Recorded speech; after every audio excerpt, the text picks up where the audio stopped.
Welcome to Shahnameh, Book of Kings. Today we begin with the reign of Shapur Zu'l Aktaf. After Homoz's son, Nersi, had reigned for 9 years, the pomegranate color of his cheeks became like a yellow flower. His kingly mind felt the sorrows of death, and he died, leaving behind no son. This exalted and eloquent man passed from the fleeting world with a cry of anguish on his lips. He was mourned for 40 days. During this time, the throne remained empty and lost its power and prestige, and the country's nobility were filled with anxiety. Then, a priest discovered a beautiful young woman in the king's private quarters. Her face was as splendid as the new moon. Her cheeks glowed like tulips. Her eyelashes were like daggers from Cabal, and her braided hair, gathered in a knot on the top of her head, was as curled and wavy as the script the Mongols use. This lovely young woman was pregnant, and the world rejoiced as soon as this became known. The celebrations with feasting and music lasted for 40 days, and a royal couch was prepared for her. The crown was suspended above her belly, and gold coins were poured over it. 40 days passed, and a baby, as splendid as the sun, was born to her. The chief priest named him Shapur, and held festivities in his honor. The boy seemed blessed with wisdom in the royal far. The gold-belted nobility poured gold over the boy's crown.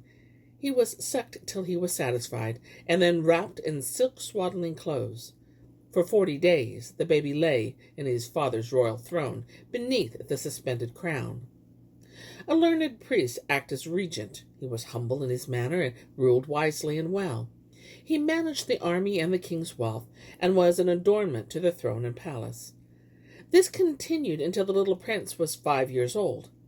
One evening, the boy was sitting in Sewn, and his wise regent was with him. As the sun set and night began to spread its purple cloak, a confused noise rose up in the direction of the river, and the prince asked his regent, "What was that shouting?" The man answered, "Blessed and fortunate king, this is the time when men who have shops or go out to work return home.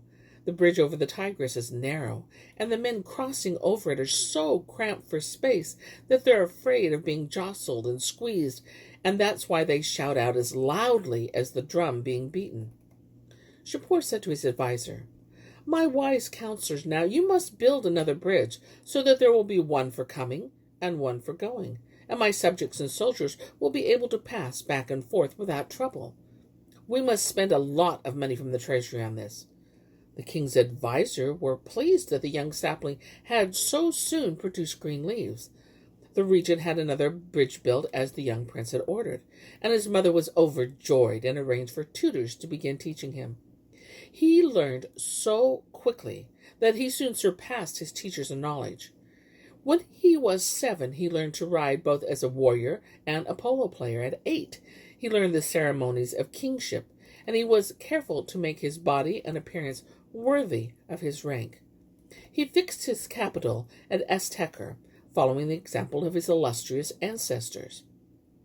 When Shapur had been king for some time, the lion-hearted warrior Teir, a chieftain of the Ghaznavid tribe, gathered a huge army together from Roman territories.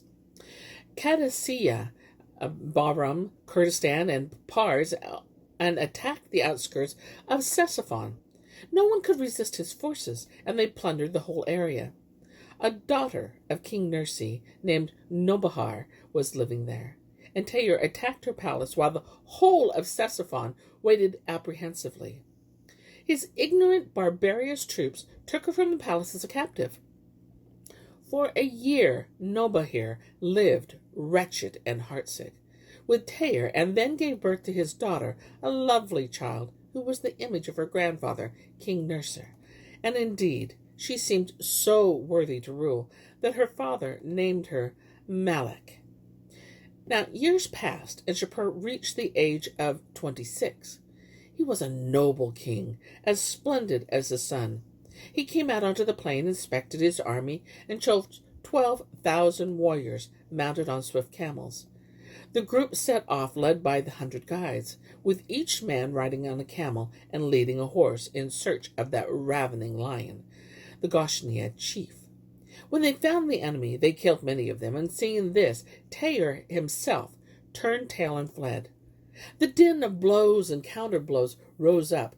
The Persians captured innumerable prisoners, and the remnant of Tayyar's people made their way to Yemen.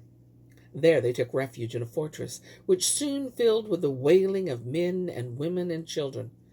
Shapur besieged them with such a mass of men that not an ant or a mosquito could have passed between them. The siege lasted for a month, and provisions began to run low in the fortress. At dawn, Shapur mounted his horse, wearing his black royal armor, and a shining black sash was tied about his helmet. He grasped his bow and rode forward impetuously. Malachy looked down from the fortress walls and saw the warrior's sash and helmet. His cheeks were as pink as rose petals, his hair as black as musk, his face as ruddy as the sweet-smelling blossoms of the Hyrcanian willow tree. All rest and sleep deserted that lovely young woman, and her heart overflowing with love, she came to her nurse and said, "This king, who's come against us here to fight, shines like the sun itself. How could his might, his power, be something that I'd fail to see? I name him World, since he's the world to me. Take him a message now, and tell Shapur I welcome him, although he comes for war, and tell him that through Nersi we are kin, descended from a common origin. Say that my promise to him is, if you desire me, you will have this fortress too." The nurse said, "I shall do as you have ordered and bring you the news of him." When night took possession of the world, and its army spread from sea to sea, when the plain darkened and the mountains seemed like indigo, and the empyrean, the stars, flickered like 30,000 suspended candles, the nurse set out, trembling with apprehension, her heart filled with anxiety lest Tayyar learned of her movements. When she reached the entrance to Shapur's royal pavilion, she said to one of the guards, "If you take me to the king, I'll reward you with a diadem and a ring." The chamberlain ushered her into the king's presence. She prostrated herself, touching the ground with her eyelashes, and told him the words of Malachy had said to her. The king laughed in response, and in his joy gave the nurse 1,000 gold coins, 2 armbands, a torque, a ring, and brocades from China and Barbary. Then he said, "Speak gently, and at length to your lovely mistress. Tell her that I swear by the sun and moon, by the belt our priests wear, by Zoroaster himself, and by the royal crown, that she can have whatever she desires from me, even if to give it will harm my kingdom. Her ears will never hear harsh words from me, and I shall never try to escape her embraces. I swear by God that I will bestow treasures and troops and a crown and a throne for her." As soon as she had heard him out, the nurse ran back to the fortress. Then she told her mistress, who was as lovely as a silver cypress tree, and whose face was as splendid as the shining moon, all she had heard. She said that now Venus would mate with the sun itself, and she described Shapur's stature and appearance, and how the meeting had gone. When the sun showed its crown in the east, and turned the ground that had been as dark as teak, the color of yellow roses, Malachy took from the castle's treasury the keys to where the victuals and amphorae of wine were kept. She sent food and wine together with scents made from narcissus and fenugreek to the nobles and warriors in the fortresses. Then she called the wine steward to her, and spoke to him kindly and carefully. "Tonight, see that you serve Tayyar unmixed wine. Keep him and his men plied with wine until they are drunk, and they fall asleep." The steward replied, "I am your slave. It is your command that I live in this world." When the sun turned yellow in the west, and the night was hard on its heels, urging it upward, Tayyar asked for a bowl of royal wine. First he toasted his Ghanesian kinfolk, and by the time the first watch of the night was over, Tayyar was oblivious to the tumult around him. Then the castle's inhabitants made their way to their sleeping quarters, and Malachy ordered her servants not to speak above a whisper. Secretly, they opened the great door to the fortress. King Shapur was watching, filled with impatience at the sounds of drunkenness that he could hear. Then, seeing a candle glimmer through the open door, he said, "Good fortune is with us." The beautiful Malakeh was spirited away to his tents, where he'd had a fine space prepared for her. A force of picked warriors was ready, together with a few horsemen. They entered the fortress and set about killing the defenders and looting its ancient treasures. More than 1,000 sleeping, drunken soldiers were with Taya in that fortress. Some woke in bewilderment, and in every part of the building they fought back. None turned tail out of fear, and the Persian killed a number of them. Taya was caught and pushed before the king, running and naked as a captive. The whole fortress and all its goods were now in Shapur's hands, and his enemies were his prisoners. Night passed, and when the sun raised its golden crown above the horizon, a turquoise-studded throne was ceremonially installed in the fortress, and Shapur held court there. Once the formal audience was over, Malakeh, as lovely as a flower that blossoms in the spring, came before him. She wore a crown of red rubies, and her glittering robes were made from Chinese cloth of gold. Then Taya understood that the trick that had been played on him was her doing, and that his evil fortune was because of her. He said, "You are a noble king, your majesty. Consider what my child has done to me. Be careful of her kindness. You should fear her and watch for any strangers who come near her." But Shapur said to this contemptible man, "When you stole the king's daughter from her apartments and shamed and humiliated her people, you rekindled old enmities that had died down." He gave orders that the executioners should cut off Taya's head and that his body be burned. He forbade the Arab prisoners to speak to anyone. He removed their shoulder blades from their bodies, an act which astonished the world. From this time on, the Arabs called him Shapur Zu'l Aktaf, which means Shapur, Lord of the Shoulders. Then he returned to Pars, and all the world bowed down before him. So the heavens smiled on Shapur for a while, but then they showed him quite a different face.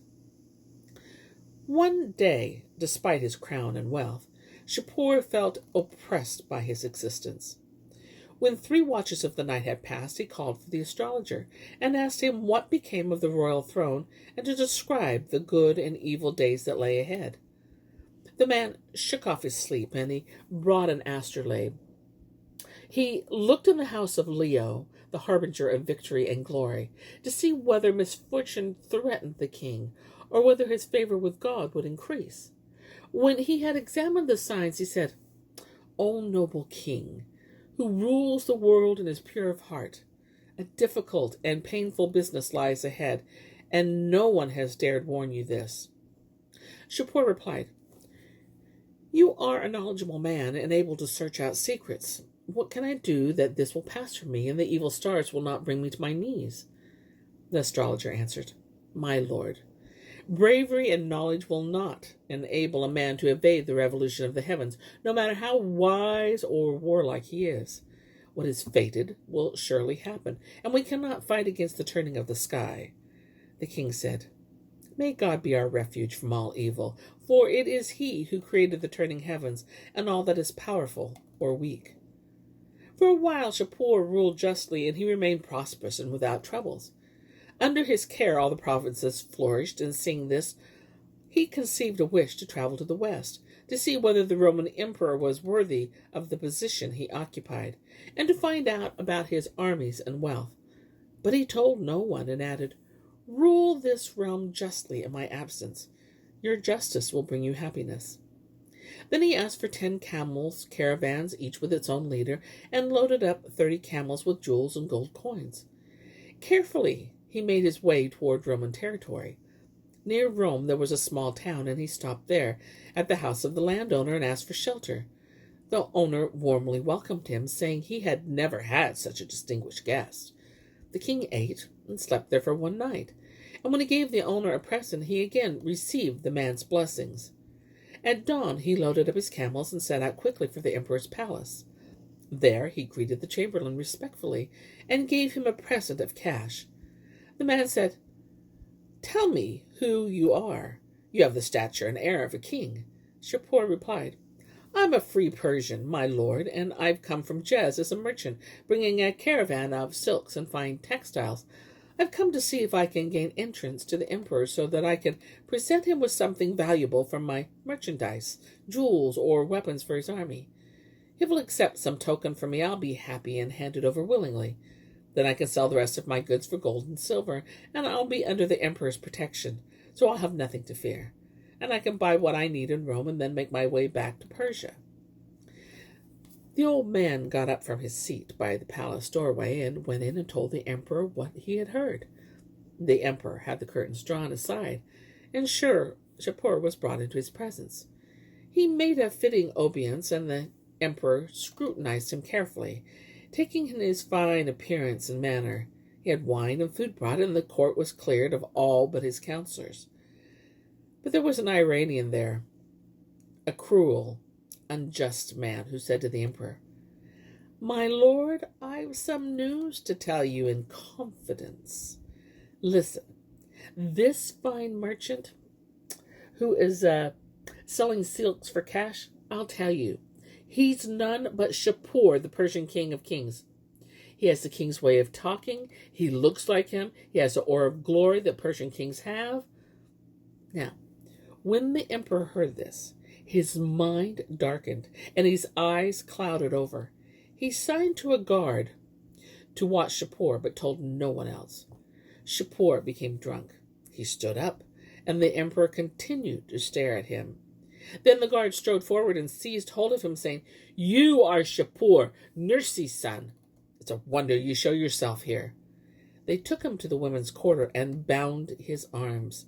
They lit a candle in front of the drunk king, and its light they sewed him into an ass's skin, saying as they did so, "This luckless fool gave up his throne for an ass's skin." There was a small, dark room nearby, and they threw the unfortunate man into that tiny space and locked the door. The emperor gave the key to the mistress of the palace and said to her, "Give him a little bread and water, and that should cool his greed. If he lives for a while, he'll realize what my throne and crown are worth, and he'll see that the Roman emperor's throne is no concern to anyone who is not of the imperial family." The emperor's wife locked the doors and retired to her own part of the palace. There was a beautiful serving woman whom she had chosen as her subordinate and treasurer, who was Persian by descent, and who remembered her family's former generations from father to father. To this woman the empress gave the key to the chamber where Shapur was kept. That same day the emperor led his troops across the border with Persia, while Shapur languished in an ass's skin. As the Roman troops approached the frontier with Iran, they drew their swords for battle. The Persians had no one to lead them, and the Romans carried off numerous captives. Iran became depopulated and bereft of wealth. Neither men, women, nor children remained, and the Persian army had no news of whether Shapur was dead or alive. The population fled from the Roman armies, and the land emptied of its inhabitants. Innumerable Persians became Christians, and the land surrendered itself to its bishops. So conditions continued for a while, with Persia's army in disarray, and Shapur imprisoned and watched constantly. Because she was of Persian descent, the empress' servant was not happy to see Shapur still sewed in the ass's skin, and day and night she wept for him. One day she said to him, "O handsome youth, who are you? Have no fear now, tell the truth. Sewn in that skin, your slender form can find no bodily content or peace of mind. You are a cypress in your elegance. Your face is the full moon in its radiance. Your hair, a musky crown, and now you're grown so bent and thin, you seem more like skin and bones. My heart's tormented for you day and night. My eyes weep for your horrific plight. What can you hope for now? Why keep from me the secret hiding of your identity?" Shapur said to her, "If you feel any love for me, I ask that you will remember my sufferings and hardships, and that you swear that never will the least of what I say to you reach my enemies. Then I will tell you truthfully what you have asked." The maidservant swore by the 70 twists in a priest's belt, by the soul of Jesus and his sufferings on the cross, and by the Lord of Iran, that she would neither tell anyone his secret nor seek to worsen his situation in any way. Then Shapur told her all that he'd kept from her and said, "If you do what I say and keep my secret in your heart, your head will be lifted above that of all women, and the world be at your feet. When it's time to bring me bread, stealthily bring me warm milk, and with it macerate this ass's hide, which is going to be notorious throughout the world, and will be remembered by the wise long after I'm dead." Quietly, undetected, the serving girl procured milk and heated it over a fire in a large dish shaped like a ship. Telling no one what she was up to, she took the milk to Shapur. 2 weeks passed, and finally the ass's skin became pliable enough for Shapur to emerge from it.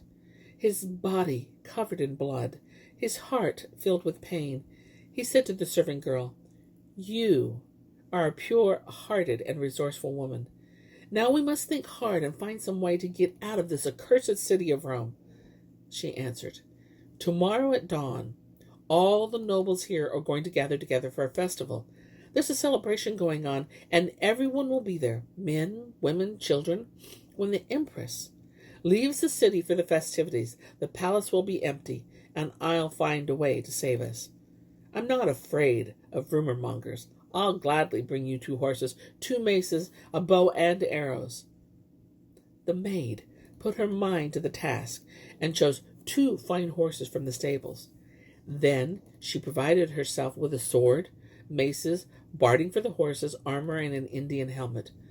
She thought long and hard and prepared her heart for what had to be done, taking wisdom as her guide. When the sun set in the west and night drew its dark veil over its head, King Shapur's soul was filled with anxiety, wondering what the maidservant would do the next morning.